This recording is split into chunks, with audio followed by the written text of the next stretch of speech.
दोस्तों, क्या आप लोग हेयर कट करने के लिए सलून में जाते हैं? नहीं बेटा, नहीं हमारे घर पे आता है और हमको गोदी में बिठा के हमारे हेयर कट करता है। कुछ भी बकवास पूछ रहा है। अरे नहीं नहीं दादाजी, ये मेरा आज का स्टैंड अप कॉमेडी का एक्ट है।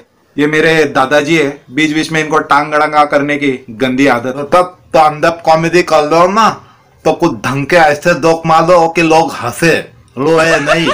तुझे पता है मैं लाइफ का सबसे बड़ा जोक क्या था? जब तेरा बाप पैदा हुआ। दूसरा सबसे बड़ा जोक क्या था? जब तू पैदा हुआ। अरे दादाजी, ये आपका कुछ खत्म हो गया रहेगा तो कुछ एक्टिंग वैक्टिंग कर लो, थोड़ी कॉमेडी वॉमेडी कर लो। तो दोस्तों, आज का मेरा टॉपिक है सलून।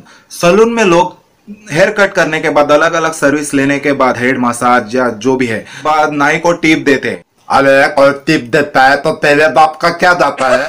वो टिप देने के बारे में मैंने थोड़ा रिसर्च किया है।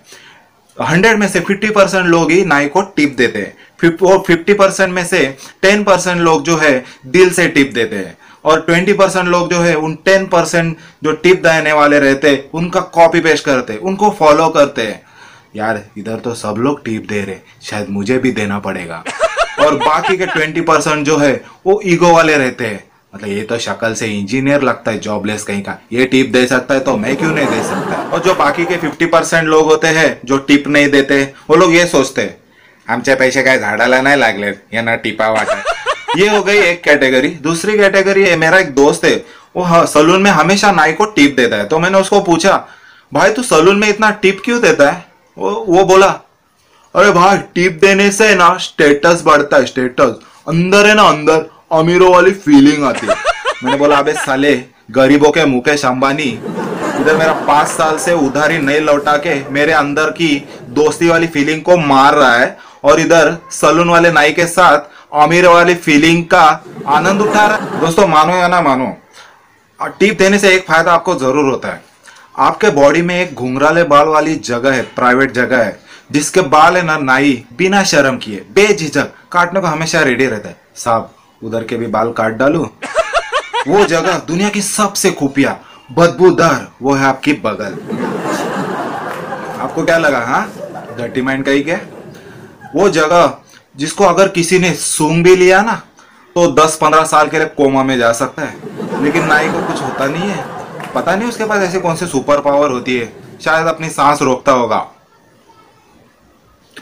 शायद अपने जाने के बाद उसको उल्टी भी आती होगी। दोस्तों, बचपन में हमारे टिप देने के बारे में कभी ध्यान ही नहीं गया, क्योंकि हमारी जो इंडियन टिपिकल माएँ होती थी इतनी कंजूस होती थी कि हमारे हाथ में उतने पैसे देती थी जितना हेयर कटिंग का रेट होता था। अबे कमीने, तेरी माँ तेरे को एक्स्ट्रा पैसा इसलिए नहीं देती थी क्योंकि तू एक्स्ट्रा पैसे से जाकर ना सोलट खेलता था, जुआ खेलता था, याद है क्या? ऊपर से बारीक हेयर कट कंपलसरी है। एक तो ये हमारी छछूंदर वाली शक्ल, ऊपर से बारीक कटिंग वाले बाल। मतलब जो बड़े बाल की वजह से जो खूबसूरती होती थी हमारी चेहरे की बची कुची, वो सारी जो खूबसूरती है माए हमारे से छीन लेती थी। ऊपर से स्कूल में बच्चे लोग चिढ़ाते थे, ए बंदर आया, वो इंसल्ट अलग। दोस्तों, मैं जब कमाने लग गया ना, तभी टिप देने के बारे में मेरा ध्यान गया। तो मैं एक दिन है ना हेयर कट करने के लिए एरिया के सलून में गया था। तो नंबर बहुत थे, मैं बैठा रहा। तो मैं भी वही कर रहा था जो बाकी सब लोग कर रहे थे। किसका कैसा कट रहा था एक एक करके देख रहा था। तो मैंने देखा कि हेयर कट करने के बाद सब लोग 10 रुपए टिप दे रहे हैं, कोई 20 रुपए टिप दे रहा है। लेकिन मेरा एक पहचान का बंदा था एरिया का, उसने दाढ़ी बनाने के लिए 50 रुपया दिया पहले, फिर बाद में अलग से 50 रुपया दिया। मैंने बोला, दाढ़ी बनाने का 50 रुपया टिप? क्या टिपिया गिरी है यार, इतना भी क्या अमीर फील करने का। मैंने बोला, साला तेरा दाढ़ी सनी लियोने ने नहीं बनाया, वो सनी देओल का 2.5 किलो का हाथ था। हाँ, और तेरा जो दाढ़ी का जो क्रीम यूज किया है ना, उसमें कोई स्ट्रॉबेरी फ्लेवर भी नहीं था। मेरे से रहा नहीं गया। मैंने उसको बोला, अबे तेरा बाप इधर साबुन से झाग बना बना के दाढ़ी बना रहा है, और उसके लिए वो 10 रुपए का लाइफ बॉय साबुन दुकान से उधारी में खरीदता है, और वो साबुन पूरा महीना चलाता है वो, और तू यहाँ पे नाई को 50 रुपए टिप बांट रहा है, वो भी दाढ़ी बनाने का। अबे तू लोगों की पोल खोल रहा है कि कॉमेडी कर रहा है? तेरा बाप किस चीज से झाग बनाता था बताओ क्या? हाँ, सुबह नहाने के बाद जो बाथरूम में झाग जमा होता था ना, साबुन का, नहाने का पानी का, हाँ, उससे झाग बना के दादी करता था। इतना कंजूस था तेरा। फिर वो इमोशनल हो गया, अरे भैया नहीं, ऐसा नहीं है। हम भी उस बाप के उधारी वाले रास्ते पर ही चल रहे हैं। पिछले महीने में हमने उधारी में दाढ़ी बनवाई थी, बस वही चुका दिया हूँ। फिर मैंने भी एक दिन टिप देने के बारे में डिसाइड किया। अदर तू भी वही कंजूस, पहले बाप पे ही गया, उतना ही कंजूस। टिप देने के लिए इतना प्लानिंग करता है, मक्की दूध कहीं का। मेरे को हेयर कट करना था, मैं सलून में गया, मेरा नंबर आया, मुझे कुर्सी पे बिठाया, व्हाइट कलर का कपड़ा पहनाया। ये व्हाइट कपड़ा जो पहनाते हैं ना ये लोग, उसके बाद है ना ऐसा लगता है कि बहुत सारा पनीर में से ना गुलाब जामुन बाहर आया हो, वो भी बाल वाला गुलाब जामुन। अगर मेरे जैसा काला चेहरा हो तो काला जामुन। फिर नाई ने मुझे पूछा, साहब कटिंग बारीक हो ना कि मीडियम?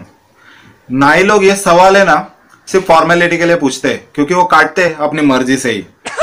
मैंने फिर भी उसको बोला, भाई बारीक कर देना। साहब बारीक करना है तो मशीन घुमाओ क्या? मैंने बोला, अबे तू क्या गार्डन का माली है क्या? हाँ, मशीन घुमाएगा घास काटने के लिए? चुपचाप कैंची घुमाना। एक तो तुमको टिप देने का, ऊपर से तुम लोग शॉर्टकट मारेगा। हाँ, पूरा पैसा वसूल करूंगा मैं। फिर नाई ने फटाफट कैंची घुमा के हेयर कट कंप्लीट किया, आईना लेके आया। साहब बराबर है ना? साहब बराबर है ना? खुद ही बोल देता है बराबर है ना। फिर मैंने देखा मेरा बाल तो इसने बारीक किया ही नहीं। मैंने बोला, अबे तेरे को बारीक करने को बोला था ना, इतना बाल है सर पे। बोला, साहब इससे ज्यादा बाल कट करेगा ना तो पूरा चीप लगेगा। तो मैंने बोला, अबे तो अगर बारीक नहीं करेगा ना तो टिप भी जल्दी लगेगा ना। हाँ, मैंने फिर उसको बोला, तू है ना, तेरे को जितना बोला है उतना कर और ये बाल बारीक कर। उसने फटाफट वापस कैंची घुमाया, उसका ईगो हर्ट हो गया। उसने ऐसा बारीक किया कि मैं सही में चीप ही नहीं चू भी लग रहा था। फिर भी मैंने बोला, जाने दे, करता भी क्या। मैंने हेयर कट का उसको पैसा दिया और साथ में 10 रुपए टिप भी।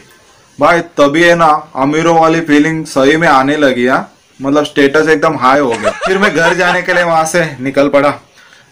जाने से पहले मैंने सलून के बाहर कांच में से देखा कि रॉयल एनफील्ड थंडरबर्ड खड़ी थी, एकदम नई नवेली। मेरे से रहा नहीं गया, मैंने एक दूसरे नाई को पूछा, भाई ये थंडरबर्ड किसकी है? तो वो बोला, जिसने तुम्हारे बाल काटे, जिसको तुमने 10 रुपया टिप दिया, उसकी है। ये सुन के तो मेरा दिमाग ही खराब हो गया। मेरा जो अमीरों वाला फीलिंग बन गया था ना, वो अचानक डाउन होके गरीबों वाला बन गया और स्टेटस लेवल भी वापस डाउन हो गया।